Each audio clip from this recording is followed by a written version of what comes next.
Hey guys, welcome to my channel, and today I'm recording Cambridge O Level 5070 Paper 2. This is Variant 2, October-November 2020. I have already made the part 1 video in which I solved this question number 1 and question number 2. So also in question number 2, last time I missed this part, that is part 2. So we're going to continue from here, and after it we are going to do question number 3 and so on. Alright, if you want to check out my part 1 video, you'll find it in the description below, and for more other years playlist, you can again refer to the description box down below. Anyway, so let's get started. The part 2 says the relative molecular mass of this compound is 181.5. Deduce the molecular formula of this compound. So we had already found the empirical formula over here, and this is the empirical formula C2HCl. So to find the molecular formula, we're supposed to first find the mass of the empirical formula. That means how much, it's basically we're supposed to find the MR. Alright, so for finding the MR, we are supposed to do 2 multiplied by 12 plus H is 1. Okay, so in periodic table, if we look, so 12 is the proton number we're talking about over here, and proton number is mainly the thing that makes up the mass of any atom or of any molecule. The proton number is the one that ends up making the mass, alright, that ends up giving it a specific mass. Anyway, so it should be 2 into 12 because we have 2 carbons, plus if we're going to add it with 1 because hydrogen is 1, into 1, of course we don't need to write 1 into 1, it's obviously 1, and then 35.1, we only have 1 Cl over here and 1 H, so that's why. So it's going to be 35.5. Now we're supposed to calculate it. If we calculate this, so it's going to be, let's calculate, give me a moment.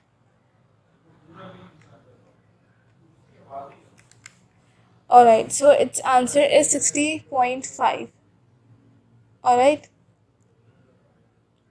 so this is basically the MR of the molecule.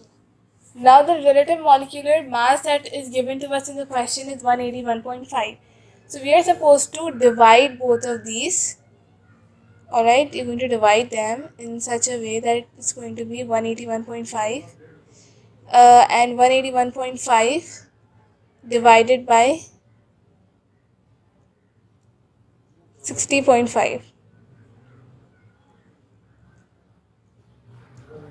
And the answer is going to be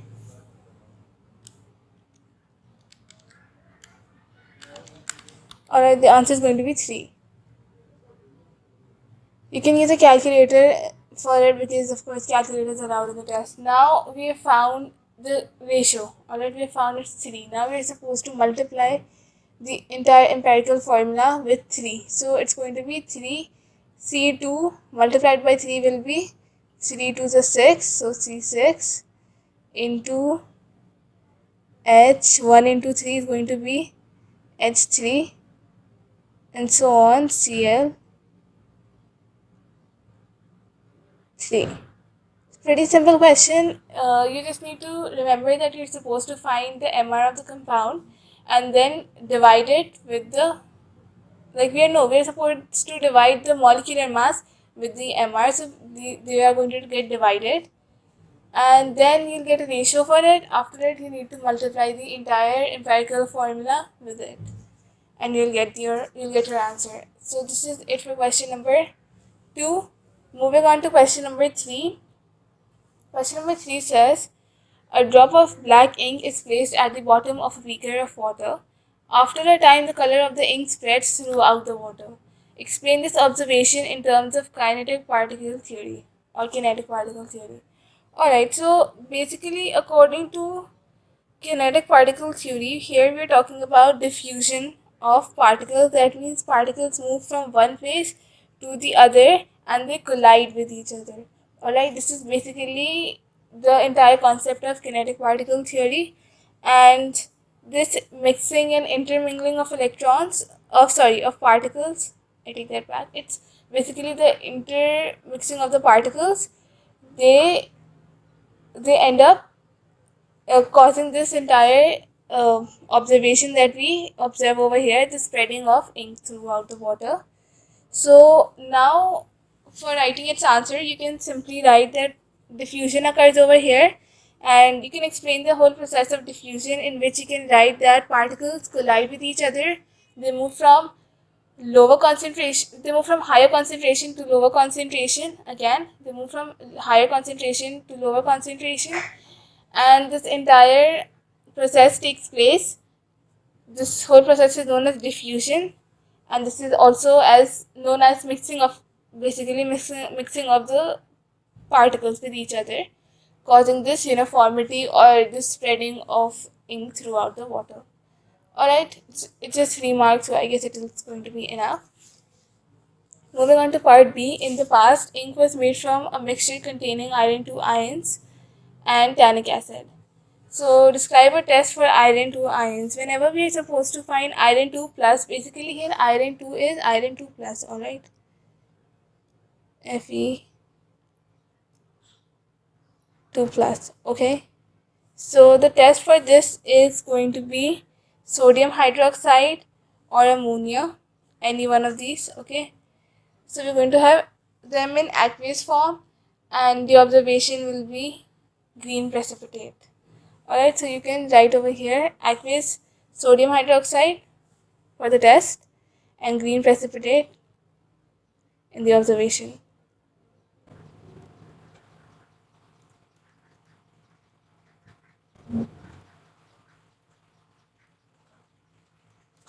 Alright, so I've written it over here in very short forms. You can write it in full forms. Even if you write it in short, I don't think your marks will get deducted, but I recommend you to write it in full forms. But again, I don't think that short forms is going to result in deduction of marks.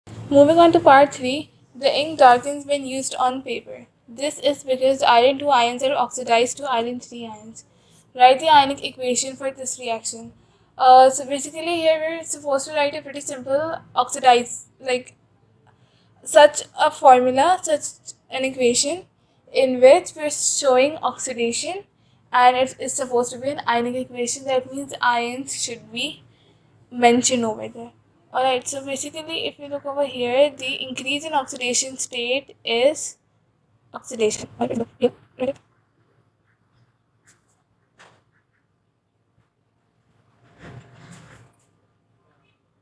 E minus shows the loss of electron, because loss of electron is oxidation and gain of electron is reduction. So that is why we are supposed to mention over here the loss of electron. Hence, there is an increase in oxidation number. Moving on to part 3, after a time the ink fades because of hydrolysis reaction, which is catalyzed by acids. State how catalyst increases the rate of a chemical reaction. Basically, what is catalyst? Catalyst is a chemical. You can say catalyst is something that increases the speed of reaction without causing any effect on the reaction's content. Alright, it's not going to do anything with the content of reaction, like the reactant or the product. However, it is definitely going to increase the rate of reaction. And how does this do that? By lowering the activation energy. Alright, so here you're supposed to write that it lowers the activation energy. Moving on to part C, paper is made of cellulose. Cellulose is a complex carbohydrate polysaccharide. Part 1 says name one other complex carbohydrate polysaccharide. There are so many polysaccharides, we can name one of them, like starch. Starch is a polysaccharide, just like cellulose. Moving on to part 2, describe how complex carbohydrates can be hydrolyzed to simple sugar. For it, we are supposed to add hydrochloric acid, which helps in hydrolyzation of simple sugars, and the condition should be that it is heating or it is boiling. So this is what you can write, because we have 2 marks over here, so you're going to name the reagent, which is hydrochloric acid, and the condition, that is heat condition. Moving on to question number 4. Water from natural resources contain dissolved substances which are not pollutants, such as mineral salts. Part A says, name another substance found naturally in water which is not a mineral salt or a pollutant.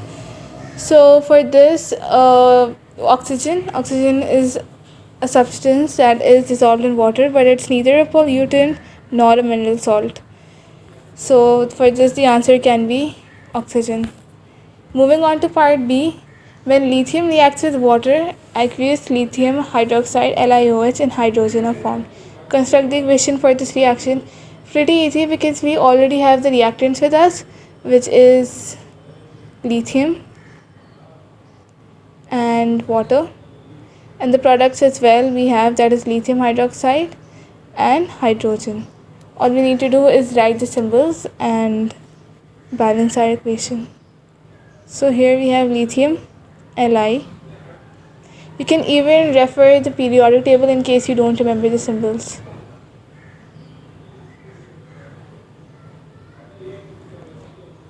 So this is the reactant side, these both. And then we have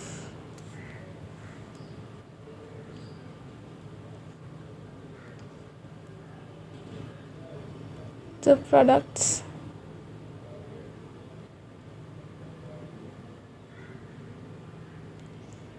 Alright, now we're supposed to balance it. Let me change the color. Alright, so for balancing, we have one lithium here, we have one lithium here, which makes sense. First, we're going to look at the hydrogen. We have two hydrogens. We have three hydrogens over here and two over here. So we can put a two over here and two over here too, which makes a total of 4 hydrogens on both the sides of the equation.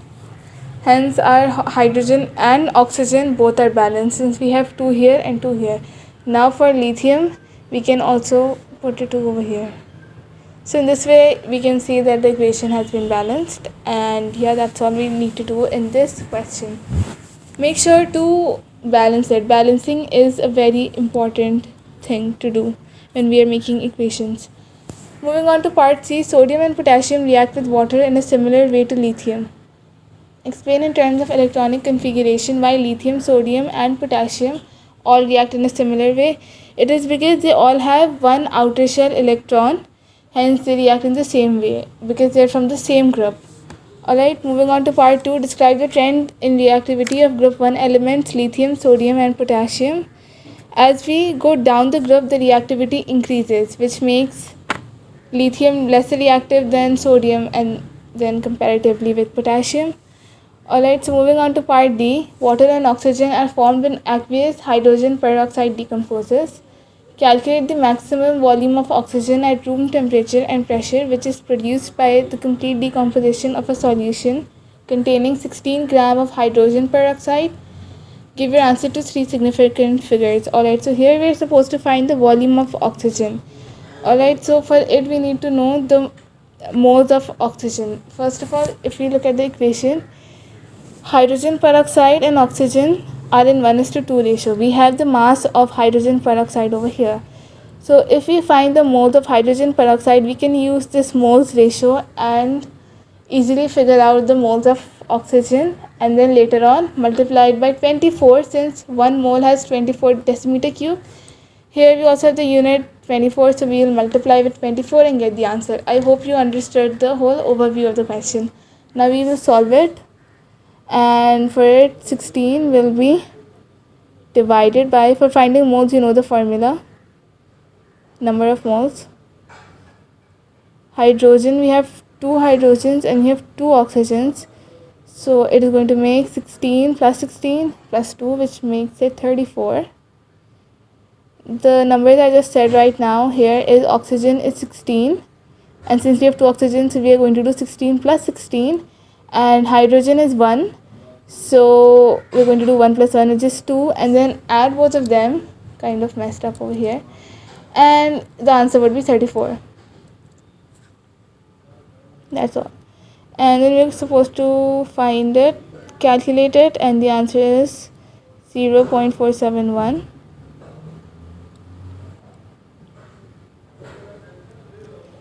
7 and 1.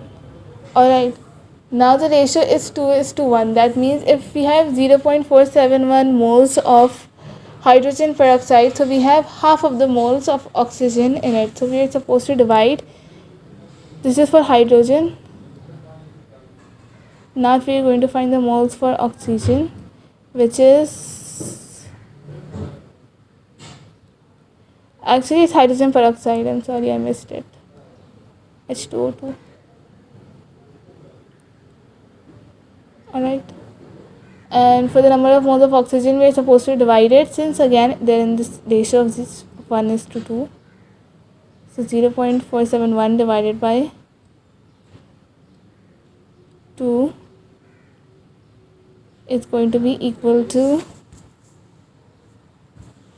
0.2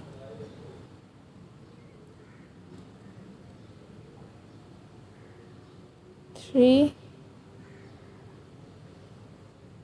5, and you can easily calculate it in your calculators. After, since we have the moles, now we're going to use for the formula for finding the volume. So for finding the volume in decimeter cube, we're supposed to multiply the moles by 24, and if we will multiply, since we need to know about oxygen, so we're supposed to multiply oxygen moles, which is 0.235, with 2, and the answer is going to be 5.